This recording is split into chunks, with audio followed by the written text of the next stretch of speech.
বরিশালের উজিরপুরে সন্ধ্যা নদীর অব্যাহত ভাঙনে ঝুঁকির মুখে পড়েছে ঢাকা-বরিশাল মহাসড়কের এম এ জলিল সেতুর পূর্ব পাড়। ফলে দিশেহারা হয়ে পড়েছেন দুই তীরের গ্রামের বাসিন্দারা। ইতিমধ্যে কয়েকশত বসতঘর নদীগর্ভে বিলীন হয়েছে।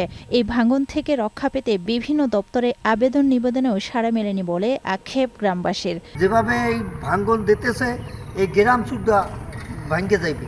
দ্রুত সময়ের মধ্যে ভাঙন প্রতিরোধে ব্যবস্থা গ্রহণের আশ্বাস দিয়েছেন সড়ক ও জনপথ বিভাগের নির্বাহী প্রকৌশলী। শিকারপুর নদী সংলগ্ন যে অংশে নদীর ভাঙন প্রবণতা দেখা যাচ্ছে, পানি উন্নয়ন বোর্ড এবং সড়ক ও জনপথ মিলে আমরা সেখানে নদী ভাঙন ব্যবস্থা প্রতিরোধ করার যে পদ্ধতি আছে সেই ব্যবস্থা আমরা গ্রহণ করব।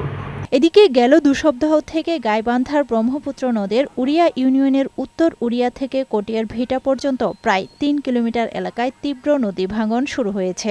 সবচেয়ে বেশি ভাঙন দেখা দিয়েছে উড়িয়া ইউনিয়নের কটিয়ার ভিটা, উত্তর উড়িয়া কালাসোনা জোড়াবাড়ি কাবিলপুর গ্রামে। যদি এইভাবে ভাঙ্গি যায়, কাজবাজ না হয়, তাহলে তো আমরা তো অনেক অসহায় হয়ে যাব। ভাঙনপ্রবণ এলাকাগুলো চিহ্নিত করে স্থায়ী প্রতিরোধ প্রকল্প গ্রহণের উদ্যোগ নেওয়া হচ্ছে বলে জানান পানি উন্নয়ন বোর্ডের এই কর্মকর্তা। ইতিমধ্যেই অত দপ্তর হতে প্রায় ১৪,০০০ জিও ব্যাগ মজুত করা হয়েছে। এদিকে নেত্রকোনার আটপাড়া উপজেলার গোয়ালতলা নদী ভাঙনের কারণে স্থানীয় বাসিন্দারা চরম দুর্ভোগের শিকার হচ্ছেন। উজান থেকে নেমে আসা পাহাড়ি ঢল ও নদীর তীব্র স্রোতে বসতবাড়ি, ফসলি জমি ও স্থানীয় রাস্তাঘাট বিলীন হয়ে যাচ্ছে। এছাড়া ব্রাহ্মণবাড়িয়ার মেঘনা নদীতে আবারও শুরু হয়েছে নদী ভাঙন। এতে আতঙ্কিত হয়ে পড়েছে নাসিরনগর উপজেলার চকবাজার ও চাতালপাড় ইউনিয়নের শতাধিক পরিবার। কয়েকটি পরিবার ভাঙনের কবলে চলে যেতে হয়েছে অন্যত্র।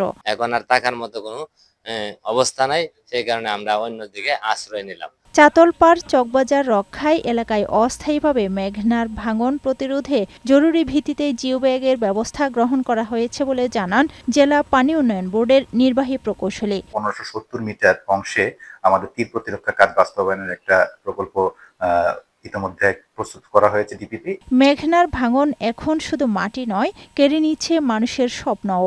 যদি এখনই স্থায়ী সমাধান না আসে তাহলে নদীতে হারিয়ে যেতে পারে চাতলপাড় গ্রামটিও। আফরোজা সুলতানা, বৈশাখী সংবাদ।